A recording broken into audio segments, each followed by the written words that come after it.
Okay guys, welcome to my channel.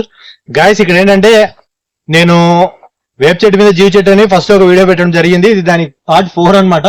అయితే ఇక్కడ జీవి చెట్టు కాదు, వేప చెట్టు కాదు, రెండు వేరు వేరే చెట్లు. ఒకటైతే ఖర్జూరపు చెట్టు మీకు అటుపక్క ఉంది, మీకు ముళ్ళు కనిపిస్తుంటది. ఇది చూస్తేనేమో వేరే ఇంకో ఏదో చెట్టు గైస్, అది ఆకులు కూడా సరిగా తెలియట్లేదు మనకు. ఏంటంటే మీద ఉండడం పక్కన పెడితే రెండు కింద మొద్దు ఒకటే. ఆ పక్కన ఖర్జూరపు చెట్టు ఏమైందంటే ఈ చెట్టుకి పాకిపోయింది. ఆ పైకి పోయేసరికి రెండు కొంచెం విడివిడిగా కనిపిస్తున్నాయి మనకి. మీరు కొంచెం జూమ్ వేస్తే చూడండి, బాగా కనిపిస్తాయి మీకు.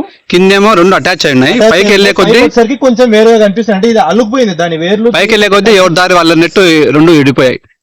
కింద చూస్తే గాయస్ చూడండి, దీని వేర్లు కూడా మీకు చెట్టు, ఈ పక్క చెట్టు వేర్లు మీకు ఎంత దూరం వచ్చినాయంటే పాకుంటా అక్కడ ఇంకో చెట్టు వేర్లకు కలిసిపోయినాయి. అంటే ఎన్ని సంవత్సరాల నుంచి ఇది ఉంటే ఇంత గట్టిగా ఇంత బలంగా వస్తాయి అని చెప్పేసి నాకైతే అర్థం కావట్లేదు. చూడండి, పాకుంటా ఎంత దూరం పోయినాయో లోపల. పైకి అయితే మనకి ఇడిదాకా కనిపిస్తున్నాయి, నాకు తెలిసి అది అక్కడ కూడా కనిపిస్తుంది, అది కూడా తింది అనుకుంటాను నేను. సో మనకి ఏంటంటే ఇళ్ళ దగ్గర ఉన్నప్పుడు రెండు చెట్లు ఒకదాని దగ్గర ఒకటి ఒక మీద ఒకటి ఉన్నప్పుడు ఇంత ఇది నీట్గా ఉండవు, అంటే ఇంత విశాలంగా పెరిగేదానికి అవకాశం ఉండదు ఈ ఏర్లు బయటకు వచ్చేదానికి. ఇదంతా ఇది కొంచెం అడవి ప్రాంతము, కొంచెం తోటలా ఉంది కాబట్టి చూడండి, మీకు నెమ్మలి అరుపు కూడా మీకు వినిపిస్తుంది. ఇది అది కాబట్టి సో దీని వేర్లంతా ఇంత దూరం రావడం జరిగింది.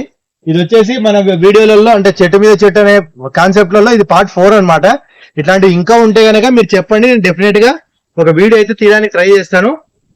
మా వీడియో కానీ మీకు నచ్చితే లైక్ చేసి, షేర్ చేసి, సబ్స్క్రైబ్ చేసుకోండి. ఇంతసేపు మీకోసమే చేస్తున్నాం. లైట్ ఫెయిల్ అవుతుంది, అన్ని పక్షులు జంతువులు బయటకు వచ్చే టైం అవుతుంది, లైట్ ఫెయిల్ కూడా అవుతుంది. ఇందాక వర్షం పడింది, లేట్ అయిపోయింది, ఇంకా మేము వెళ్తున్నాం గైస్, ఎందుకంటే లైట్ ఫెయిల్ అయిపోతుంది. ఇంత అడ్వెంచర్ చేసాం. కావాలంటే ఇక్కడ